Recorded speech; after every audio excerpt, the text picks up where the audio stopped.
morning, everyone. My name is Karina, and Karina Calzoni, and I'm here to be the MC for this morning's session, and then I'm here in the afternoon to facilitate the review part of the project.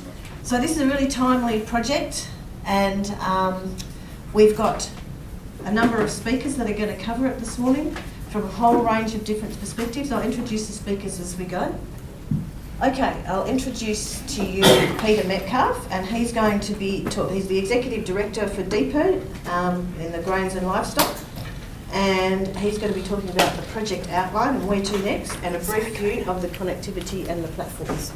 This morning I'm just going to run through a few things. They're listed up there, and it's really around, I guess, a bit of a journey around the value of data and I guess the changes, and we'll talk about some of the changes in technology, and then we'll finish up on a bit of an overview of where we're at and what the next steps are going forward. Some insights around what the eConnected project's doing, and then and wind it up at that. I guess the value of data is, from my perspective, around fundamentally about taking out risk and uncertainty and making more informed decisions going forward. And I'm involved in developing policy and providing policy advice to the Minister, and we're always chasing evidence to support policy, and data helps in that process. But we also run businesses and offices and staff, and knowing where people are and assets are, and the safety of individuals and the operations is really important, and all of that comes together, and that's very similar to the businesses that you're involved in or providing advice to. The eConnected project came about as a result of us looking at how we could actually link some of the data up.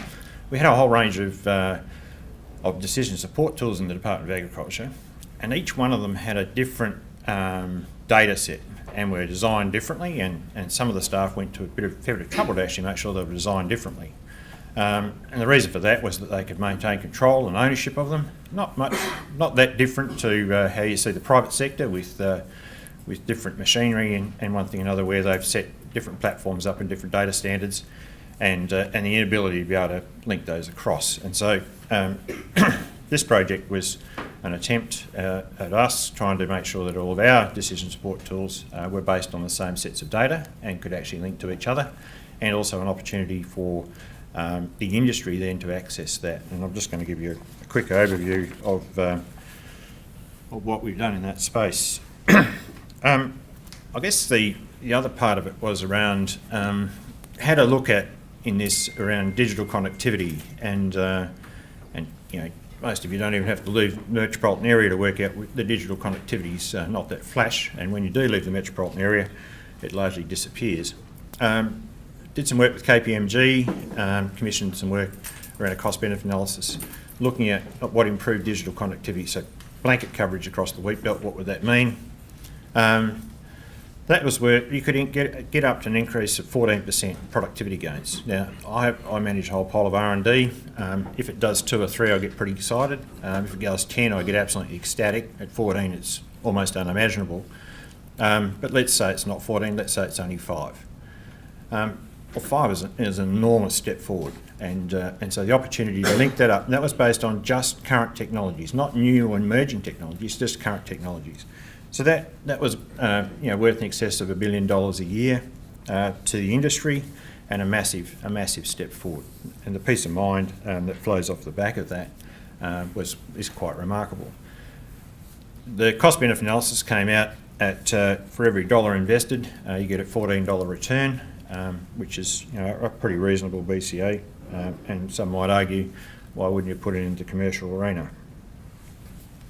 The eConnected project is having a look at linking the decision support tools, and then also trying to link all of the technologies on farm, and then also trying to get it off farm and back into the system. So we were looking at digital connectivity all the way through.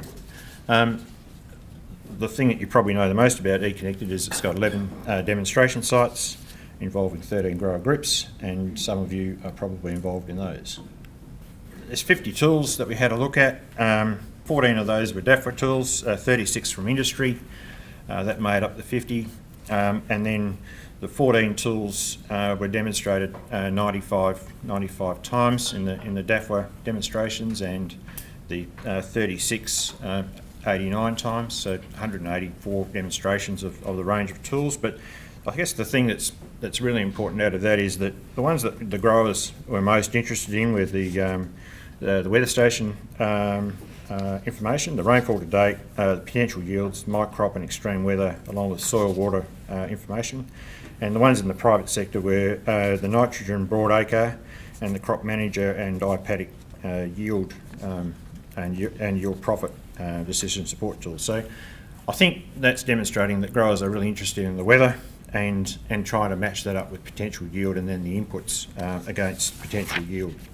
So needless to say, data goes everywhere, but what it does identify is this is the DPIRD open data platform. So what we've done is we've opened up our data sets and we're moving to open more and more of those up. They're free to users under an API, and then they can develop their tools off the back of that. We've done it that way so that the data is available, and we start to create some standards off the back of that. And then the tools are developed for the users, so for your clients and for the individuals involved in that.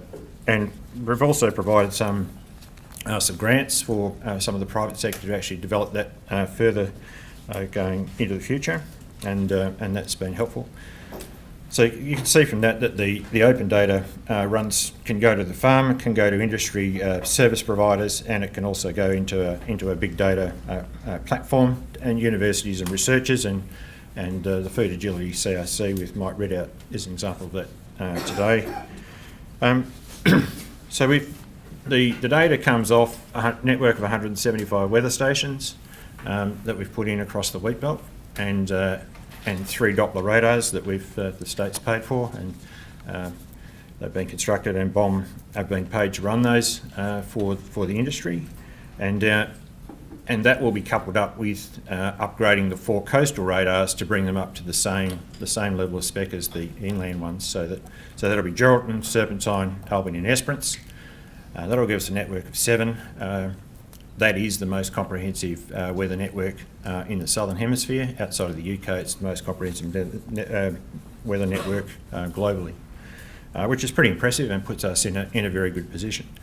I guess being my involvement in that and leading that development was that the next thing I discovered was that no one could actually use the data, so we then had to look at digital connectivity and the Sea Connected project.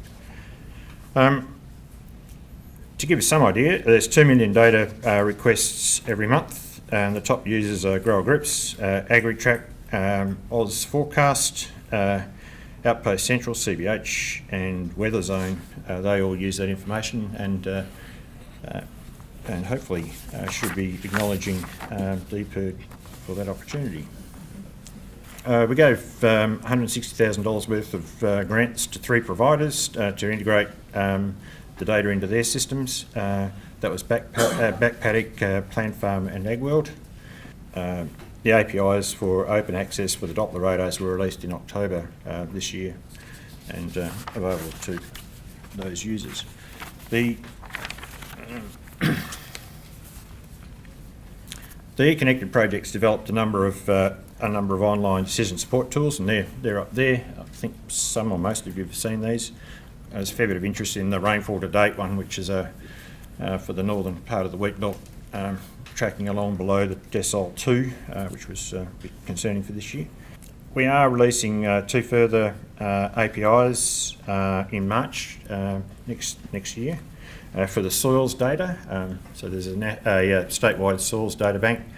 That will be really helpful in terms of linking that up with yield potential and the moisture probes, and also the science models. I didn't know what the science models were, but they're all the data that sits in behind these models on the screen, and we'll make those available for people to develop further going forward in March.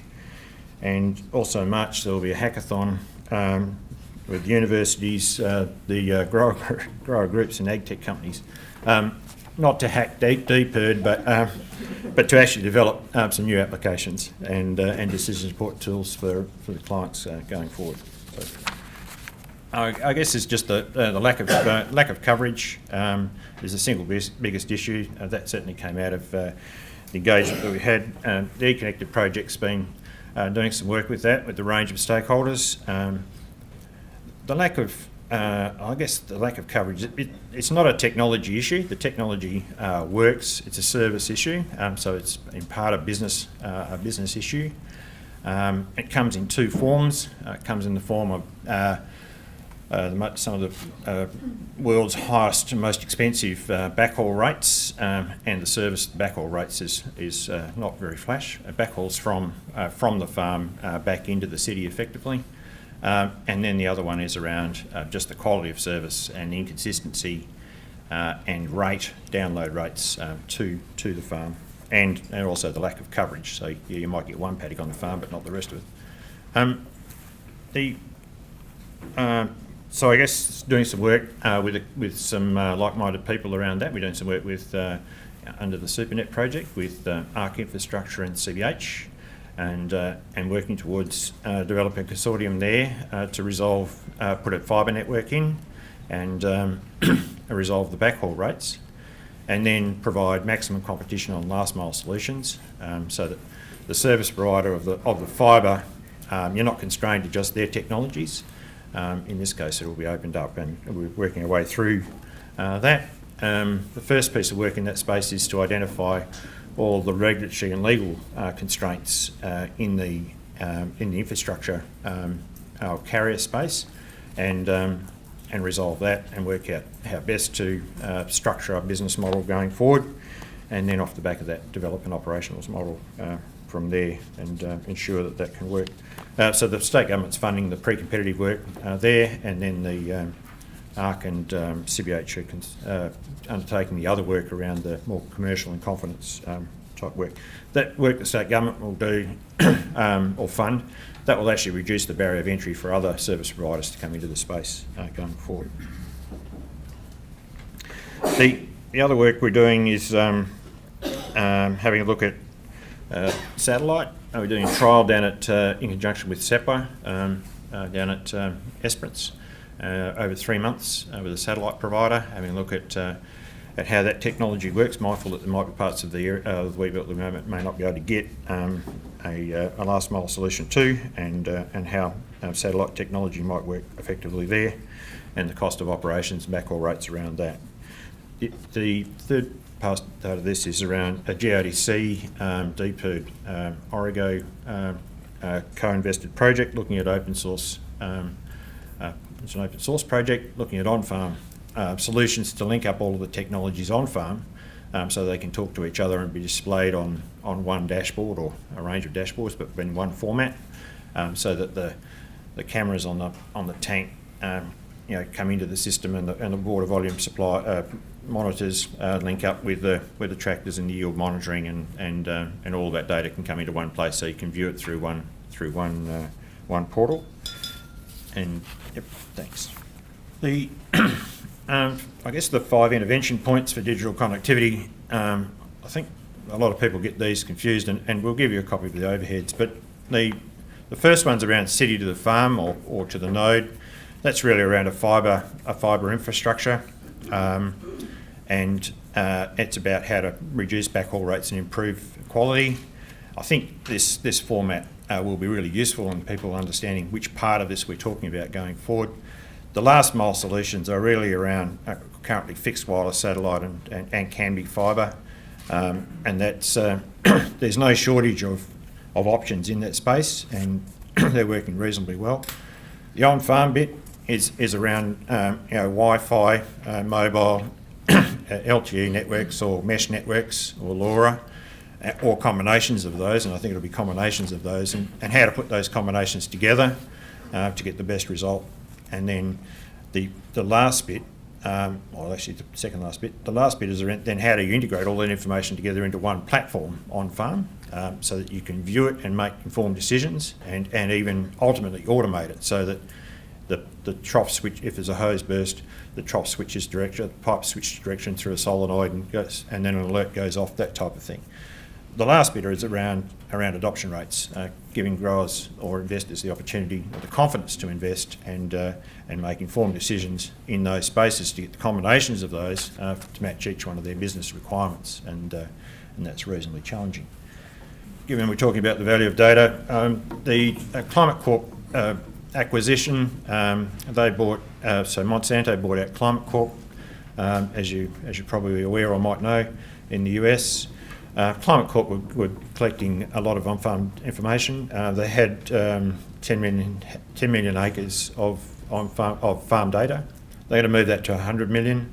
When they get to 100 million acres of data, they will pretty much, they can currently model the existing technologies and the difference they're making to farm businesses. They'll be able to use predictive models to determine what new technologies will make, what difference they will make. And effectively, as a result of having access to all of that data, could determine the R&D priorities for the US. Why I'm sharing this with you is that this is a space that West Australian growers should be very careful of. If you let all your data flow to one organisation, then there's a very real risk that you won't have control of the R&D priorities. So a bright young person develops a new technology, goes to Monsanto and says, well, I've got a new technology, what's it worth? They say, well, we know what it's worth, what do you want for it? And then effectively determine whether it goes forward or not, whether they buy it out. In Western Australia, the important thing in the data space is that you maintain control of your data and you think about where it's being accumulated, so that you can make decisions, autonomous decisions around the future of the industry going forward. There's a few changes in the ag tech space. Very briefly, you guys have seen most of these things. Autonomous vehicles are largely around managing OH&S issues and high-risk operations. The Internet of Things, where they link everything up and measure it, that'll be fun to watch. There'll be more data than we know what to do with. It'll be a bit like yield mapping. And robotics. I saw some technology at one of the universities where they're using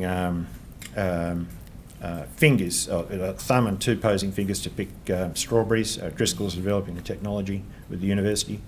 It's got 10 times more sensitivity. It picks strawberries, and then off the back of that, it's got an electronic nose, and the sensor determines, the fingers determine how firm it is, how ripe it is, and then the smell determines the sugar levels, and they're just graded as it goes along and picks. Yes, some insane amount of money, but they'll get the cost of that down pretty quickly, and the Mexican backpackers won't have to climb over the wall to go and pick strawberries anymore.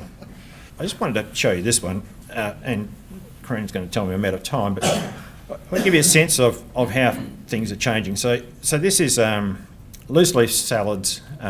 Most of you had it now in those plastic bags, and they shove a bit of gas in and preserve them. They've got problems with salmonella in those because it's got soil in it. So the crowd in California started out a sea container, and then they put all these shelving in. There's no soil in this. All the nutrients come in humidified air. It's blown through. The sea containers are stacked on top of each other, covered in voltaics. It's got a purple light, and it's the right light spectrum. The temperature is at 28 degrees, and it grows 24/7, 7 days a week. And the thing you're going to love about it is that's organic. It's local in an industrial area, probably near Welshpool, and so it's going to change the definition of a whole range of things that you've got used to, and it's only local because it's in a sea container and just where it's located. It could be anywhere else. They've franchised this out to 32 countries, and they can produce loose leaf salads off what they were doing off 30 acres. They can do off 130 square metres using this type of technology. It's all supported. The technology is supported out of California, and the genetics and breeding program off the back of that goes from there. I guess Chris and the others today are going to spend a bit of time talking about data cooperatives and the importance of the ability to be able to gather data and then share it, both at the farm, catchment, region and state level. Have a look at those trends and pick up and use that effectively. And they'll spend a bit of time talking to you about how to protect that data, which is really important. So in summary, the data is just like a sheep or a ton of wheat. It has value. my message is to you that you should protect it in the same way, use IP agreements, spend a little bit of time. We will spend some time drafting up some legal stuff that you can use for a framework in this project. I guess the blockchain technology, CBH have done a really good job, I think, at trialling that initially and got in very early. I think it's a great way of actually stripping out some of the inefficiencies in the supply chain. It might be the first time. Some of that might flow back to growers, which would be great. And then the other one is around leveraging the data to make more informed decisions and improve the efficiency of the operation. So I'll leave it at that. Enjoy the day, and thanks very much for coming along. Cheers.